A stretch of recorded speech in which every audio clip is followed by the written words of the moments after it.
பிரேசலால் நாள் 110 தியான பகுதி நியாயாதிபதிகள் 9ஆம் அதிகாரம் மற்றும் 10ஆம் அதிகாரம். 9ஆம் அதிகாரத்தை வாசிப்போமானால் அதில் கிதியோனுக்கு அநேக மனைவிகள் இருந்தார்கள். அவர்களுக்கு 70 குமாரர் பிறந்தார்கள். அதே சமயத்தில் கிதியோனுக்கு ஒரு மறுமனையாட்டி இருந்தால். அவள் குமாரன் பெயர் அபிமெலேக்கு. இந்த அபிமெலேக்கு தன் தாயுடைய சகோதரிடத்தில் போய், இருபாகாலின் குமாரர் 70 பேராகிய எல்லாரும் உங்களை ஆளுவது உங்களுக்கு நல்லதோ, ஒருவன் மாத்திரம் உங்களை ஆளுவது உங்களுக்கு நல்லதோ என்று நீங்கள் சீகேமில் இருக்கிற சகல பெரிய மனுஷரின் காதுகளும் கேட்க பேசுங்கள். நான் உங்கள் எலும்பும் உங்கள் மாம்சமும் ஆனவன் என்று நினைத்துக் கொள்ளுங்கள் என்பதாக சொல்ல சொன்னான். அப்படி அவன் தாயின் சகோதரர்கள் போய் அறிவித்தார்கள். அவன் நம்முடைய சகோதரன் என்று சொன்ன அந்த வார்த்தையினால் அவள் இருதயம் அபிமெலேக்கை பின்பற்ற சாய்ந்தது.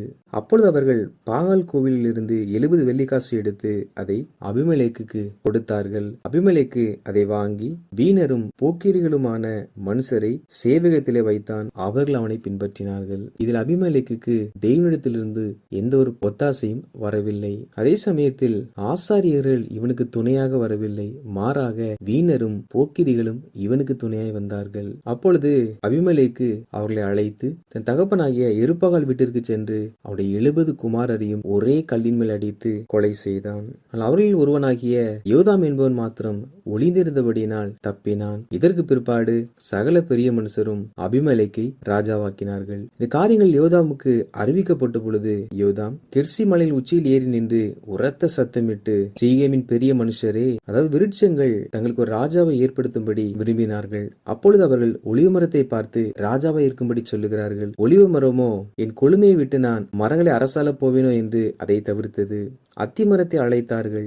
அத்திமரமோ என் நற்கனியை விட்டு மரங்களை அரசால போவேனோ என்றது. திராட்சை செடியை அழைத்தார்கள். திராட்சை செடியோ என் ரசத்தை விட்டு மரங்களை அரசால போவேனோ என்றது. இறுதியாக முட்செடியை பார்த்து கேட்டார்கள். அப்பொழுது முட்செடியானது, என் நிழலில் வந்தடையுங்கள், இல்லாவிட்டால் முட்செடியிலிருந்து அக்கினி புறப்பட்டு லீபனோனின் கேதுரு மரங்களை பட்சிக்க கடவுது என்று சொன்னதாக யோதாம் சொல்லி, என் தகப்பன் உங்களுக்காக யுத்தம் பண்ணி தன் ஜீவனையும் எண்ணாமற் போய் உங்களை மீதியானின் கையினின்று ரட்சித்தார். நீங்களோ இன்று என் தகப்பனுடைய குடும்பத்துக்கு விரோதமாய் எழும்பி அவருடைய குமாரரான 70 பேரையும் ஒரே கல்லின் மேல் கொலை செய்து அபிமெலேக்கை ராஜாவாக்கினீர்கள். இப்போது நீங்கள் அவனை ராஜாவாக்கின செய்கை உண்மையும் உத்தமமான செய்கையாய் இருக்குமானால் அபிமெலேக்கின் மேல் நீங்களும் சந்தோஷமாயிருங்கள், உங்கள் மேல் அவனும் சந்தோஷமாய் இருக்கட்டும். இல்லாவிட்டால் அபிமெலேக்கில் இருந்து அக்கினி புறப்பட்டு சீகேம் பட்டணத்தாரையும் மில்லோவின் குடும்பத்தாரையும் பட்சிக்கவும், சீகேம் பட்டணத்தாரிலும் மில்லோவின் குடும்பத்தாரிலும் இருந்து அக்கினி புறப்பட்டு அபிமெலேக்கை பட்சிக்க கடவுது என்பதாக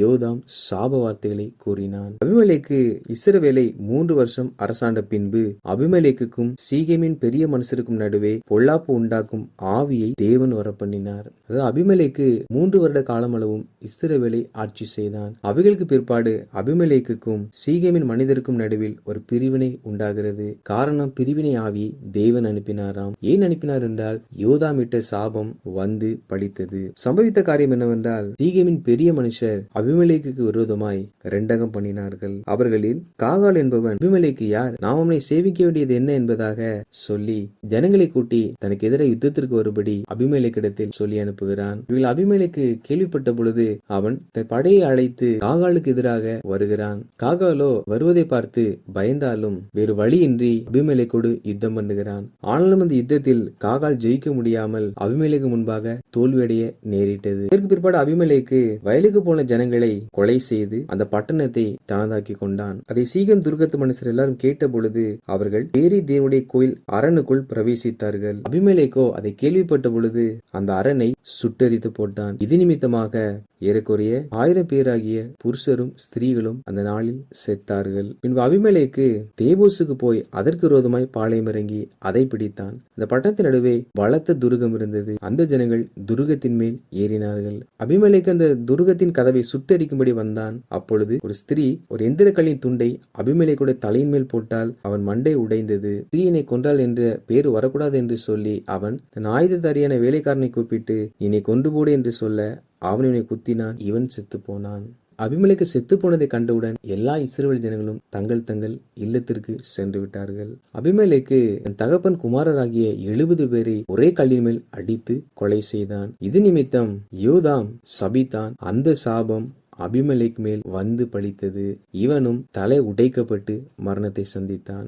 இவைகள் தன் தகப்பனுக்கு செய்த பொல்லாப்பை தேவன் அவன் மேல் திரும்பும்படி செய்தார் என்பதாக சொல்லப்பட்டிருக்கிறது. அப்படி என்றால் ஒரு மனிதன் பிறனுக்கு விரோதமாய் பொல்லாப்பு செய்வான் என்றால், பொல்லாப்பு செய்யப்பட்ட மனிதன் எந்த ஒரு காரியங்களையும் செய்ய முடியாது. ஆனால் பொல்லாப்பு செய்தவன் எவனோ அவனுக்கு அவன் செய்த பொல்லாப்பின்படியே தக்க பலனை தேவன் அவனுக்கு செலுத்துகிறவராயிருக்கிறார். காரணம் அவர் நீதி உள்ள தேவன். 10ஆம் அதிகாரத்தை வாசிப்போமானால் அதில் அபிமெலேக்குக்கு பின்பு தோதோவின் மகனாகிய பூவாவின் குமாரன் தோலா என்னும் இசக்கார் கோத்திரத்தான் இஸ்ரவேலை ரட்சிக்க எழும்பினான். அவன் எப்ராயிம் மலை தேசத்து ஊரானாகிய சாமீரிலே குடியிருந்தான். அவன் இஸ்ரவேலை 23 வருஷம் நியாயம் விசாரித்து பின்பு மரித்து சாமீரிலே அடக்கம் பண்ணப்பட்டான். அதாவது அபிமெலேக்கு மரித்த பிற்பாடு தோலா என்பவன் எழும்பி அவன் இஸ்ரவேல் ஜனங்களை அவர்கள் பாவத்திற்குள்ளாகவும் பிசாசுக்குள்ளாகவும் விக்கிரக ஆராதனைக்குள்ளாகவும் செல்லாதபடிக்கு அவர்களை நல்வழிப்படுத்தி ரட்சித்து அந்த ஜனங்களை நியாயம் விசாரித்து வந்தான். 23 வருடம் அவன் இந்த ஜனங்களுக்கு ஒரு பாதுகாவலனாக இருந்தான். இதற்கு பிற்பாடு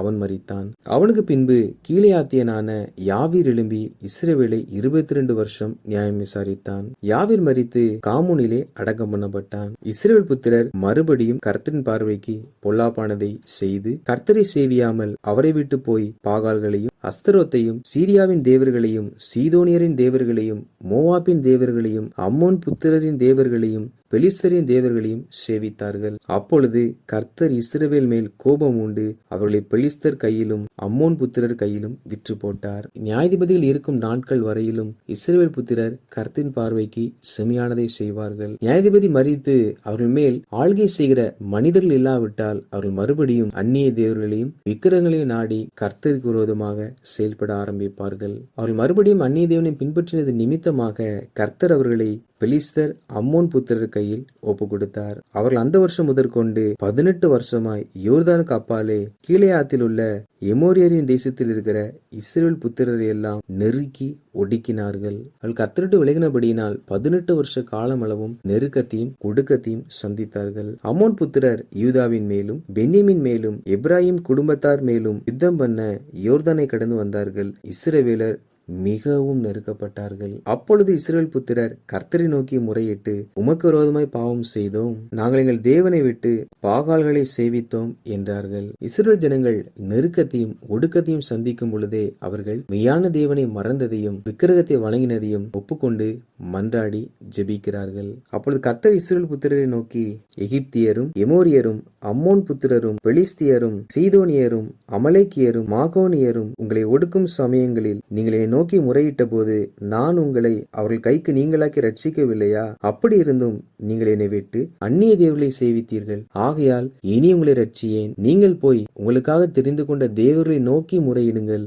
அவைகள் உங்கள் ஆபத்து காலத்தில் உங்களை ரட்சிக்கட்டும் என்றார். அதாவது இவர்கள் விக்கிரகத்தை வணங்கின பொழுது ஒடுக்கப்பட்டார்கள். அப்பொழுது கர்த்தர் நோக்கி ஜெபித்த பொழுது கர்த்தர், பலமுறை நான் உங்களை ரட்சித்தேன், நீங்களோ என்னை மறந்து அந்நிய தேவர்களை பின்பற்றினீர்கள். எனவே நான் இனி உங்களை ரட்சிக்க மாட்டேன். நீங்கள் தெரிந்து கொண்ட அந்த அந்நிய தேவரிடத்தில் போய் கேளுங்கள், அவைகள் உங்களை ரட்சிக்கட்டும் என்பதாக கூறினார். ஜெபத்தை கேட்கிற தேவன் நான் உன் ஜெபத்தை கேட்க மாட்டேன் என்பதாக சொன்னார். காரணம், பலமுறை கர்த்தர் அவர்களுக்கு இரக்கம் செய்தார். ஜனங்களோ உணர்வில்லாதிருந்தார்கள். அப்பொழுது இஸ்ரவேல் புத்திரர் கர்த்தரை நோக்கி, பாவம் செய்தோம், தேவரீர் உம்முடைய பார்வைக்கு நலமானதை எங்களுக்கு செய்யும், இன்றைக்கு மாத்திரம் எங்களை ரட்சித்தருளும் என்று சொல்லி அந்நிய தேவர்களை தங்கள் நடுவிலிருந்து விலக்கிவிட்டு கர்த்தருக்கு ஆராதனை செய்தார்கள். அப்பொழுது அவர் இஸ்ரவேலின் வருத்தத்தை பார்த்து மனதுருகினார். இவர்கள் ஜெபித்தார்கள். கர்த்தரோ நான் உங்கள் ஜெபத்தை கேட்க மாட்டேன் என்பதாக சொன்னார். ஆனால் ஜனங்களோ எங்கள் வாழ்க்கையில் காணப்படுகிற எல்லா விக்கிரகங்களையும் விலக்கி விட்ட பொழுது கர்த்தர் அவர்கள் மேல் மனதுருகினார். ஜெபத்தினால் நாம் எல்லாவற்றையும் சாதிக்க முடியும். அதே சமயத்தில் ஜெபிக்கிற தேவ பிள்ளைகளாகிய நாம் வாழ்க்கையில காணப்படுகிற தேவன் இருக்கிற எல்லா அசுத்தங்களையும் விக்கிரகங்களையும் நம்முடைய வாழ்க்கையை விட்டு நாம் அப்புறப்படுத்த வேண்டும். நம்முடைய வாழ்க்கையிலும் நம் இருதயத்திலும் சுத்தம் இருந்தால் மாத்திரமே தேவன் நாம் எடுக்கிற ஜெபத்தை கேட்பார். வாசித்த இந்த அதிகாரியின்படி கர்த்தருடைய ஜனங்களாகிய நாம் எந்த ஒரு மனிதனுடைய ஆசை வார்த்தைக்கு நாம் இணங்கி விடாமல், எந்த ஒரு தவறான மனிதர்களுக்கும் துணை போகாமல், பிறருக்குரியவைகளை அபகரிக்காமல், தீமையான முறையில் பொறுப்புகளையும் செல்வங்களையும் பெற்றுக்கொள்ள முயற்சிக்காமல், எந்த ஒரு மனிதனும் நம்மை சபிக்கும்படிக்காக நாம் பிறரை வருத்தத்திற்குட்படுத்தாமல் ஜெபிக்கிற நாம் நம்முடைய வாழ்க்கையில காணப்படுகிற தேவன் அருவருக்கிற என்ன காரியங்கள் இருந்தாலும் அதனை வாழ்க்கையை விட்டு அப்புறப்படுத்துவோம். அப்பொழுது நாம் செய்கிற எல்லா ஜெபங்களுக்கும் கர்த்தர் பதில் தருவார், நம்மை ஆசீர்வதிப்பார். பெருகச் செய்வார். ஆமேன்.